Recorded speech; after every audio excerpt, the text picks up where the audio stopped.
இந்த வீடியோல block chain பத்தி பார்க்க போறோம். பிளாக் செயினோட நன்மைகள் என்ன, நம்ம ஏன் இந்த டெக்னாலஜியை பிளாக் செயின் அப்படின்னு சொல்றோம், இந்த டெக்னாலஜி எப்படி இயங்குது, இதை பத்தி எல்லாம் தான் பார்க்க போறோம். Stay tuned. சரி, இப்போ நம்மளோட பேங்க் அக்கௌண்ட்ல இருந்து இன்னொருத்தரோட பேங்க் அக்கௌண்ட்டுக்கு நம்ம பணம் அனுப்பணும்னா அந்த பரிவர்த்தனை ஒரு வங்கி மூலமா தான் நடக்கணும். அப்படி நம்ம பண்ற பரிவர்த்தனை அந்த வங்கியோட கட்டுப்பாட்டுக்கு கீழே வரும்.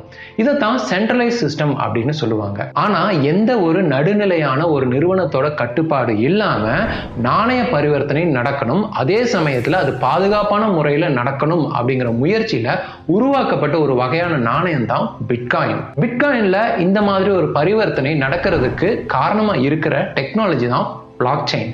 இந்த பிளாக் செயின் அப்படிங்கிற டெக்னாலஜியை 2008 சட்டோஷி நாகமோட்டோ அப்படிங்கிறவர் இந்த பிட்காயினுக்காக உருவாக்குனார். ஆரம்ப காலத்துல இது பிட்காயின்ல மட்டும்தான் பயன்படுத்திட்டு இருந்தாங்க. ஆனா அது காலம் போக இதை வேறு நிதி நிறுவனங்களிலும் மருத்துவ துறைகளிலும் அப்புறம் சப்ளை செயின் போன்ற துறைகளிலும் பயன்படுத்த ஆரம்பிச்சாங்க. சரி, இந்த பிளாக் செயினை பத்தி இன்னும் கொஞ்சம் டீட்டெயிலா பார்க்கலாம். முன்னாடி எல்லாம் நிறைய நிறுவனங்கள்ல அவங்களோட கணக்கு வழக்க பாக்குற ஒரு அக்கௌண்ட் லெஜர் மாதிரி வச்சிருப்பாங்க. அதாவது கணக்கு வழக்கு பாக்குற ஒரு கணக்கு நோட்டுன்னு வச்சுக்கோங்களேன். இப்போ நிறைய நிறுவனங்கள் அதை பண்றாங்க.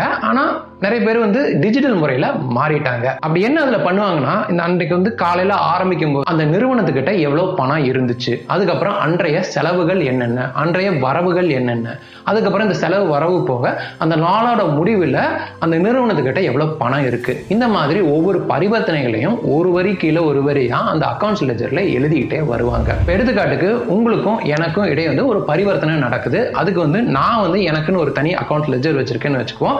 நீங்க உங்களுக்கு ஒரு தனி அக்கௌண்ட் லெஜர் வச்சிருக்கதா வச்சுக்குவோம். இப்போ நான் உங்ககிட்ட ஒரு 1000 ரூபாய் கடனா வாங்குறேன்.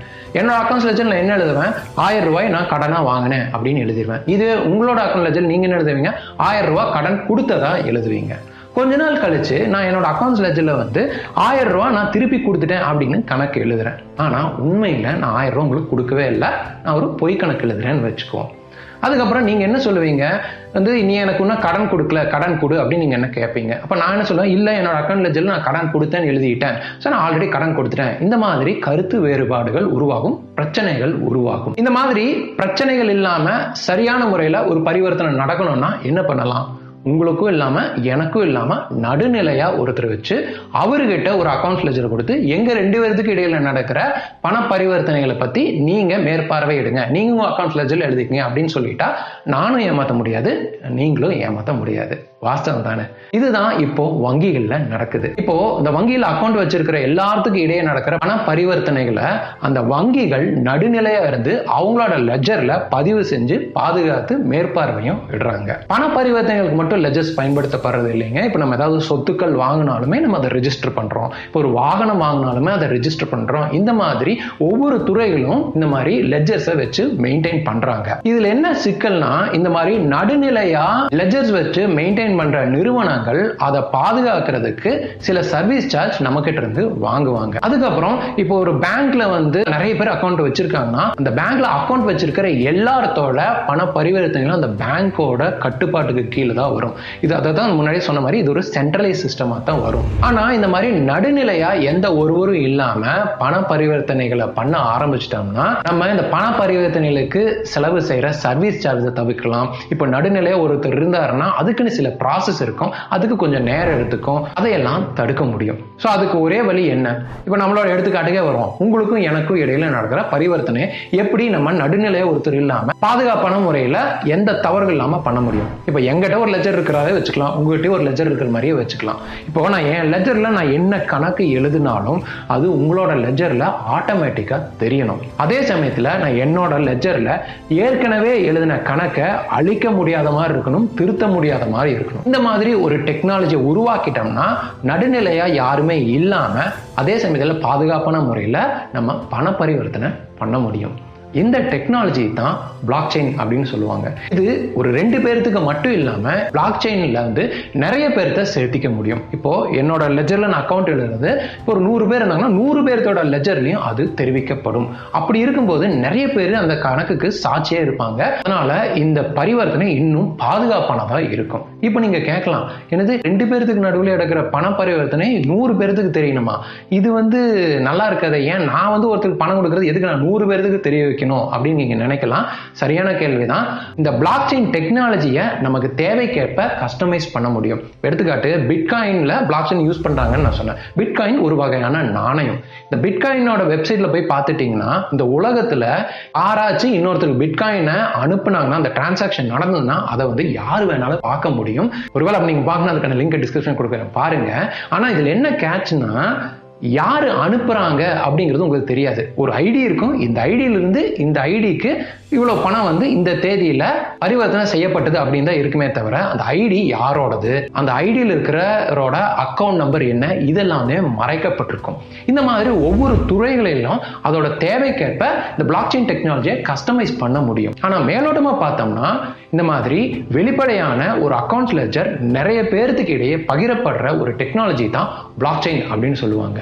இப்போ டிஜிட்டல் முறையில பார்த்துட்டீங்கன்னா நிறைய பேர் அப்படின்னு நான் சொல்றது வந்து நிறைய கம்ப்யூட்டர்ஸ், அந்த பிளாக் செயின் நெட்வொர்க்ல நிறைய கம்ப்யூட்டர்ஸ் இருக்கும். ஒவ்வொரு கம்ப்யூட்டர்லயும் ஒவ்வொரு லெட்ஜர் இருக்கும். இப்போ நான் என்னோட கம்ப்யூட்டர்ல ஒரு டிரான்சாக்ஷன் நான் எழுதுனா அந்த டிரான்சாக்ஷன் ஆட்டோமேட்டிக்கா அந்த பிளாக் செயின் நெட்வொர்க்ல என்னென்ன கம்ப்யூட்டர்ஸ்ல இருக்கும் அந்த எல்லா கம்ப்யூட்டர்ஸோட அக்கௌண்ட்ஸ் லெட்ஜர்லயும் போய் அது பதிவு செய்யப்படும். இதைத்தான் டிஸ்ட்ரிபியூட்டட் லெட்ஜர் சிஸ்டம் அப்படின்னு சொல்லுவாங்க. சரி, இந்த டெக்னாலஜிக்கு ஏன் பிளாக் செயின் அப்படின்னு பேர் வந்துச்சு அப்படின்னு பார்ப்போம். இப்போ நம்ம பழைய அக்கௌண்ட் லெட்ஜர் எடுத்துக்காட்டுக்கே போவோம். நம்ம அக்கௌண்ட் லெட்ஜர் நம்ம கணக்கு புக்கில் எழுதும்போது ஒரு பேஜ்ல எழுதிட்டே வருவோம். அந்த பேஜ் முடிஞ்சதுக்கு அப்புறம் என்ன பண்ணுவோம், நம்ம அடுத்த பேஜுக்கு போய் மறுபடியும் கணக்கு எழுத ஆரம்பிப்போம். இந்த மாதிரி ஒவ்வொரு பேஜா அடுத்தடுத்த பேஜா போயிட்டே இருப்போம். பிளாக் செயின் டெக்னாலஜியை பொறுத்தவரை இந்த ஒவ்வொரு பேஜையும் ஒவ்வொரு பிளாக் அப்படின்னு சொல்லுவாங்க. ஒரு பிளாக்ல எத்தனை பரிவர்த்தனை, அதாவது எத்தனை டிரான்சாக்ஷன் இணைக்கப்படும் அப்படிங்கிறது அதை பயன்படுத்துற துறைகளை பொறுத்து மாறுபடும். எப்படி நம்ம அக்கௌண்ட் லெட்ஜர்ல ஒரு பேஜ் முடிஞ்சதுக்கு அப்புறம் அடுத்த பேஜ் போயிட்டே இருக்கோமோ அதே மாதிரி தொடர்ந்து பிளாக் செயின்லயும் ஒவ்வொரு பிளாக்ஸா இணைக்கப்படும். அப்புறம் இன்னொரு விஷயம் என்னன்னா, இப்ப நம்ம வந்து கணக்கு புத்தகத்துல கணக்கு எழுதிட்டே வரோம். இப்ப 4 பேஜ் முடிஞ்சதுக்கு அப்புறம் நம்ம 5வது பேஜில் எழுதுறோம். கணக்கு எழுதிட்டு இருக்கும்போது திடீர்னு புதுசா இன்னொரு கணக்கு எழுதி அதை வந்து ஏற்கனவே எழுதுற 2 பேஜுக்கு நடுவுல வந்து சேர்த்தோம்னா அந்த கணக்கோட தொடர்ச்சி பாதிக்கப்படும் இல்லையா? அதே மாதிரி பிளாக் செயின்லயும் ஏற்கனவே சேர்க்கப்பட்ட நிறைய பிளாக்ஸ்க்கு இடையில புதுசா நம்ம இன்னொரு பிளாக்ஸை இணைக்க முடியாது. சரி, இதை எப்படி செயல்படுத்துறாங்க அப்படின்னு பார்க்கலாம். இப்போ ஒரு பிளாக்ல ஒரு 10 டிரான்சாக்ஷன் இருக்கிறதா வச்சுக்குவோம். ஒவ்வொரு டிரான்சாக்ஷனுக்கும் ஒரு ஹேஷ் வேல்யூ கொடுக்கப்படும். அதாவது அந்த டிரான்சாக்ஷன் இருக்க தகவலை வச்சு ஒரு அர்த்தமே இல்லாம ஒரு நம்பர் ஆல்பபெட் கலந்த ஒரு வேல்யூ உருவாக்கப்படும். அதாவது வந்து ஹேஷ் வேல்யூ அப்படின்னு சொல்லுவாங்க. அது பார்த்துட்டீங்கன்னா அந்த டிரான்சாக்ஷனோட கைரேகை மாதிரின்னு வச்சுக்கீங்களேன். நம்ம முன்னாடியே பார்த்தோம், அந்த பிளாக் செயின் நெட்வொர்க்ல எல்லா கம்ப்யூட்டர்ஸ்லயும் அந்த பிளாக்ஸ் வந்து பதிவு செய்யப்படணும். அப்போ அந்த டிரான்சாக்ஷனோட கைரேகை எல்லா கம்ப்யூட்டர்லயும் பதிவு செய்யப்பட்டிருக்கும். எப்படி ஒவ்வொரு டிரான்சாக்ஷனுக்கு ஒரு ஹேஷ் வேல்யூ இருக்கோ அந்த மாதிரி ஒரு பிளாக்குக்கும் ஒரு ஹேஷ் வேல்யூ இருக்கும். அந்த ஒரு 10 டிரான்சாக்ஷன் ஒரு பிளாக்னா அந்த ஒரு பிளாக்குக்கும் ஒரு ஹேஷ் வேல்யூ இருக்கும். இப்போ ஒருவேளை ஏற்கனவே நடந்த ஒரு டிரான்சாக்ஷனை என்னோட கம்ப்யூட்டர்ல நான் வந்து அதை மாற்ற முயற்சி பண்ணணும்னா அப்ப என்ன ஆகும்னா அந்த டிரான்சாக்ஷனோட ஹேஷ் வேல்யூ மாறுபடும். அப்படி டிரான்சாக்ஷனோட ஹேஷ் வேல்யூ மாறுபட்டுருச்சுன்னா என்ன பண்ணும், இப்போ என் கம்ப்யூட்டர் தான் நான் பண்ணியிருக்கேன். அந்த பிளாக் செயின் நெட்வொர்க்ல நிறைய கம்ப்யூட்டர்ல ஆல்ரெடி அந்த டிரான்சாக்ஷன் ஒரிஜினல் ஹேஷ் வேல்யூ பதிவு செய்யப்பட்டிருக்கும். அப்ப எல்லா கம்ப்யூட்டர்ல அது போய் செக் பண்ணும். நிறைய கம்ப்யூட்டர்ல வேற மாதிரி இருக்கு, இந்த கம்ப்யூட்டர்ல மட்டும்தான் தவறா இருக்கு, அதனால நான் என்னோட கம்ப்யூட்டர்ல மாத்திருக்கேன் இல்லையா, அது வந்து தவறான டிரான்சாக்ஷன் அப்படின்னு இந்த பிளாக் செயின் வந்து சொல்லிட்டு நான் பண்ண டிரான்சாக்ஷனை நிராகரிச்சிரும். அதனால நான் வந்து எந்த ஒரு பழைய டிரான்சாக்ஷனையும் மாற்ற முடியாது.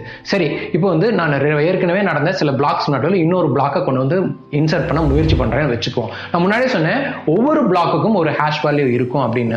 இப்போ என்ன பண்ணனா, இப்போ 2 பிளாக் இருந்ததுன்னா இந்த 2வது பிளாக் தனக்கு முன்னாடி இருந்த பிளாக்கோட ஹேஷ் வேல்யூவை பதிவு செஞ்சிருக்கும். அதனால அதுக்கு தெரியும் நமக்கு முன்னாடி எந்த பிளாக் இருந்திருக்கு அப்படிங்கிறது.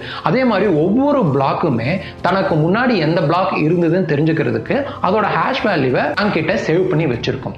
இப்போ நான் புதுசா ஒரு பிளாக் கொண்டு நடுவில் இன்சர்ட் பண்றேன்னா அது வந்து கண்டுபிடிச்சிரும், ஓகே நமக்கு முன்னாடி இருந்த பிளாக்கோட ஹேஷ் வேல்யூவோட நான் புதுசா இன்சர்ட் பண்ண ஹேஷ் வந்து வேற மாதிரி இருக்கு, அப்ப இது வந்து எனக்கு முன்னாடி இருந்த பிளாக் கிடையாது அப்படின்னு சொல்லிட்டு அது வந்து நிராகரிச்சிரும்.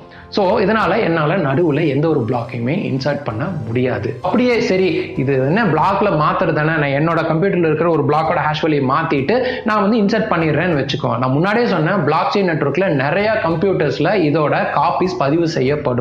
மற்ற இடத்துல எல்லாம் ஒரே மாதிரி இருக்கும், என்னோடதுல மட்டும் வேற மாதிரி இருக்கும். அந்த காரணத்தினால இந்த செயின்ல இருக்க எல்லா கம்ப்யூட்டர்ஸும் சேர்ந்து நான் பண்ண டிரான்சாக்ஷன் தவறுன்னு அதையும் நிராகரிச்சிரும். ஸோ இதனால தான் இந்த பிளாக் செயின் டெக்னாலஜி ரொம்ப வலுவானது, ரொம்ப பாதுகாப்பானது அப்படின்னு சொல்றாங்க. பிளாக் செயின்ல வெறும் டிரான்சாக்ஷனை பதிவு செய்யறதுக்கு மட்டும் பயன்படுத்தப்படுறது இல்லைங்க. ஏற்கனவே பதிவு செய்யப்பட்ட டிரான்சாக்ஷனை வச்சு ஆட்டோமேட்டிக்கா வேற ஒரு டிரான்சாக்ஷனையும் நம்மளால ப்ரோக்ராம் பண்ணி ட்ரிகர் பண்ண முடியும். இதைத்தான் பிளாக் செயின்ல ஸ்மார்ட் கான்ட்ராக்ட்ஸ் அப்படின்னு சொல்லுவாங்க. எடுத்துக்காட்டுக்கு இப்போ நான் உங்ககிட்ட வீடு வாங்குறேன்னு வச்சுப்போம். ஸோ அதுக்கு நான் உங்களுக்கு பணம் அனுப்புறேன். அது ஒரு டிரான்சாக்ஷனாக இருக்கு.